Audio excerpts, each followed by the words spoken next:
Every time I head over to Nexus, I am blown away by how quickly people are uploading groundbreaking, fantastic new mods to completely overhaul Starfield. Modders are out here patching the game, adding new gameplay features and new content, and dare I say, finishing the game for Bethesda.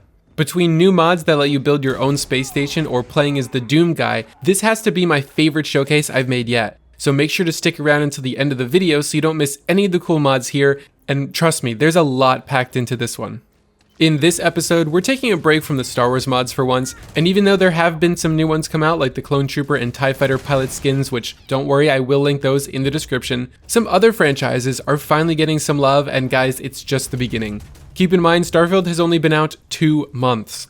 Even though we have a bunch of awesome cosmetic mods this episode, every showcase I make sure to include a variety of quality of life changes and new gameplay features alongside the fashion element so that there's a little something for everyone. We'll be focusing on 15 main mods, but I'll be including a lot of bonus mods along the way and linking to them, as well as providing extra tips, all in the description. Let's start off our list with the Batman skin by Tenebris. Not just any Batman skin though, this is the tactical bat suit from Zack Snyder's Justice League, and it replaces the Mantis spacesuit, Mantis booster pack, and the Mantis space helmet. The creator of the mod says that they ported this over from Injustice 2 with permission from Warner Bros. Games, which is pretty cool. It looks really great in Starfield, although the one downside is the cape physics are kind of all over the place, and because of the way the game doesn't properly support the physics for it, you'll get some weird clipping and crumpling of the cape while running or aiming, but the cape is optional, so if you don't like it, you can totally run the rest of the suit without it. Equipping this suit and heading into the lair of the Mantis really makes you feel like you're entering into the Bat Cave. I love it. Next, I want to highlight 2 amazing mods that let you control your ship remotely, each having slightly different features. The first one is titled Call Your Ship by 𝐓𝐢𝐬𝐭. This mod gives you complete freedom to summon your ship anywhere as long as you're outdoors. You can tell your ship to take off whenever you want and summon it back to you regardless of if you're on uneven ground, near other ships, or even inside of a settlement. You'll even receive notifications in the top right of your screen letting you know the estimated time of arrival and giving you some warnings when your ship is coming in. It features 3 different call options, the first allowing you to call your ship on the go, causing it to land at your current location as soon as it returns from space. The second places a landing zone in front of you at the moment that you call it, allowing the ship to land in that designated spot even when you walk away. And the third option is like the previous one, except the ship will automatically check if the landing zone is flat enough for a safe landing, and it will refuse to land if it's not. Check out the mod page to learn how to bind these call options to different hotkeys, removing the need to open up the console every time you want to use this. I think the best part about this mod is that it gives complete freedom for ship summoning at the cost of maybe some clipping depending on where you call it in, which I love because it means I can loot an entire facility and just summon it right away without having to slowly walk back to the ship or not even be able to fast travel at all because I'm encumbered. The second mod is called Summoning of Ship by 𝐓𝐢𝐬𝐭. On top of being able to send your ship to orbit and summon it back, the mod also adds a remote control item to your weapon slot, allowing you to use the commands straight from this controller without ever having to open up your console or having to install extra mods for hotkeys. Because this remote control is counted as a weapon, you can even add this remote control to your quick slots, so that as soon as you press the associated quick slot button, the controller screen pops up. The Summoning of Ship mod is a lot more restrictive of where your ship can land, however, as it will only do so if the area you're calling it from is a relatively flat 60 meter by 60 meter area, or if you're within 200 meters of a medium or large landing pad. This mod also has a pretty cool additional feature, which is a button on your remote control that lets you adjust the gravity inside of your ship. This even affects other crewmates and loose objects around your ship. It's crazy how easy it was to adjust settings and use these features just from a little remote control item in my weapon slot. And later in the video, we'll see that used again, but for something even cooler. Next up is a mod that lets you see all of the names of all of the systems on the galaxy map at the same time, and that's called Show Star Names by FS Novask.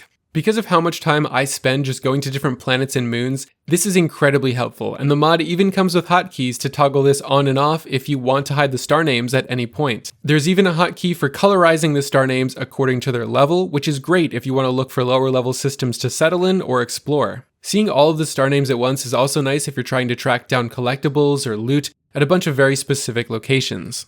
This next mod lets us change up the appearance of everyone's favorite companion, Andreja. First is a mod simply called Hair for Andreja by 𝐓𝐢𝐬𝐿. This lets you customize her hairstyle. Give her Sarah's hair if you want, or a variety of 10 other hairstyles that would normally be available in the character creator. If you'd like to get a little bit more experimental, you can download the Goth hair for Andreja mod, also by Varenheim, version 1 of which I think looks really great if you want to change things up. Just be aware that the Goth hair mod does not really work with hats because of clipping issues, but anything that completely covers the hair should be fine. Pick your preferred hairstyle and then give the Edgerunner Rogue Andreja outfit by sniper named G a try to really embrace that cyberpunk look, because, you know, that's definitely why I downloaded this mod. It comes in 4 different variants: black with red, black with green, black with blue, and white with light blue. The outfit replaces 𝐓𝐢𝐻𝐬𝐭 outfit, and it looks stunning both on Andreja and on your own character, provided you have a similar form to her. I also gave her the katana mod from my last showcase, which comes in several different colors, allowing you to match it with the Edgerunner outfit, and yeah, it looks hot. There's also plenty of other great companions in Starfield other than Andreja, but only one of them can change into several different forms on the fly. With Corrodic's alternate Vasco mod, you can instantly transform Vasco into a robot dog, a giant mech, or even a cute mini-bot, all with just a few clicks and without ever having to leave your game. Similar to the summoning ship mod, you'll find a remote control called Vasco Deployment Deck, located on this counter in the lodge. Pick this up and equip it to one of your weapon quick slots to instantly access the options menu. From here, you can choose one of the 3 base models I mentioned earlier, and then you can choose from a large variety of body kits. You can also give Vasco a higher pitched or lower pitched voice, choose his playstyle in combat, and activate his turrets. No matter which version you choose, Vasco will retain his ability to communicate with you, he just gets to see the world from a different angle. Not only does this mod have easily customizable options and so many different types of robot kits to choose from, but the fact that it lets you edit everything on the fly is spectacular, and it makes me even more excited for what's to come. Now let's take a look at another great cosmetic mod, one that replaces the Mercenary or Mantis spacesuit with the Doomslayer spacesuit. This was made by Captain, and wow, does it look excellent. The mod features a black and red variant alongside the default look, as well as a version of each of them that has a transparent visor, allowing you to see your character's face through the helmet. Running this armor is perfect if you've got a melee build set up, allowing you to go around beating everyone up, but sadly I didn't have that in this video, so seeing Doom Guy punch someone and do like 5% of their health is a bit goofy, and that's why the double barrel shotgun exists. Not much else to say in this one, but is there really even anything that needs to be said? It's Doomslayer. Go download it. If you're disappointed with how Bethesda treated Earth in Starfield, user 𝐓𝐢𝐬𝐭 has got you covered with a mod called Earth Restored. This covers the barren desert surface with a mixture of tropical forests, pine forests, jungles, swamps, and beaches depending on the file that you download. Thanks to this mod, the Earth also gets resources like gold, platinum, plutonium, and more to make it an attractive location for your outposts. In this mod, you can also find a bunch of animals and creatures inhabiting the land and the sea, including terramorphs, which can be removed if you download the version without them. This same version also adds new weather for Earth like sandstorms, rain, snow, and thunderstorms. Earth Restored also returns the atmosphere to the planet, allowing you to breathe on its surface again without a spacesuit, which means you'll find points of interest and other explorers landing their ships here. This mod makes me think that we're not that far away from completely new and original planets being uploaded as mods, and I bet it's not long till we see beloved locations from other games making an appearance in Starfield. Let me know what planet, city, or level from another game you'd love to see as a mod in the comments below. The next 2 mods are simple quality of life changes made by someone who is very familiar in these videos, Stentorius, creator of things like the compact menu mods, the reflex sight mods, and many other tweaks. The first mod is called Show XP on loading screens. This displays your current level and your progress towards the next one every time the game tosses up a loading screen. Small little change, but very helpful. The other mod is called Ship HUD Tweaks, and it adds a bunch of configurable features like showing the total amount of ship parts you have when your ship needs repairs, the ability to have your ship activate auto-repairing once you fall beneath a specific threshold, and adding mouse inertia to your HUD elements when flying. It's just an all-around nice update to make the ship experience better than vanilla.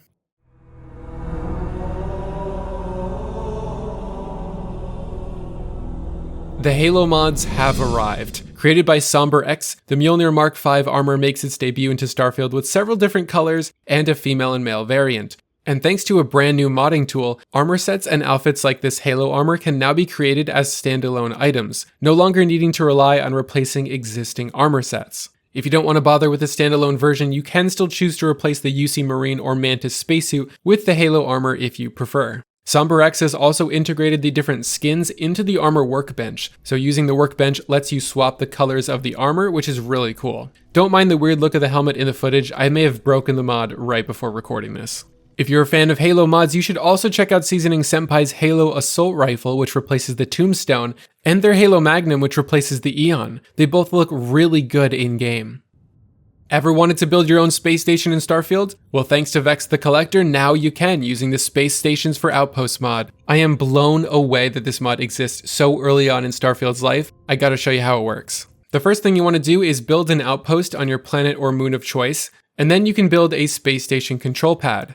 Nearby the spinning radar is a terminal that gives you the option to modify a space station. Using this terminal will add a new ship to your collection, except it won't really be a ship at all, it'll actually be the first two components of your space station. From here you can use the available parts to expand it and create a station that's not only visible from space, but one that with enough tweaking you can actually dock with and explore. You're able to make multiple space stations and visit them all anytime. Because this mod is brand new and trying to tackle something this complex, it does end up buggy, and there's a lot of potential for strange things to happen. This is why I recommend saving often, and saving basically before you do anything related to your space station. Definitely make sure to read the full mod page description so you have an idea of how it works, and even if you follow everything correctly, it's possible you won't be able to dock or won't be able to properly explore the full station. My biggest tip right now is to not click the teleport to space station button, at least not before you save, because if your space station isn't working correctly, it may just teleport you inside of it with no way to get out. But bugs aside, the fact that the community has made it possible for us to build our very own space stations is really incredible, and it's all before the creation kit is even released. Next up is a mod that I didn't even know I needed until I found it, and that's the What's That Quest mod by 𝐓𝐢𝐬𝐿. And it's another one of those small changes that you're like, how is this not a thing from the start? This mod adds the quest name to quest points of interest, both on the star map and in the scanner. If you're on your way to a planet or moon, it's nice to know what the quest is that you're passing by, and maybe you'll even get some more stuff done on your way. If you want to spice up your space skybox, you should definitely check out Rudy 102's more epic Milky Way texture. I think for this one, I'll just let the footage speak for itself.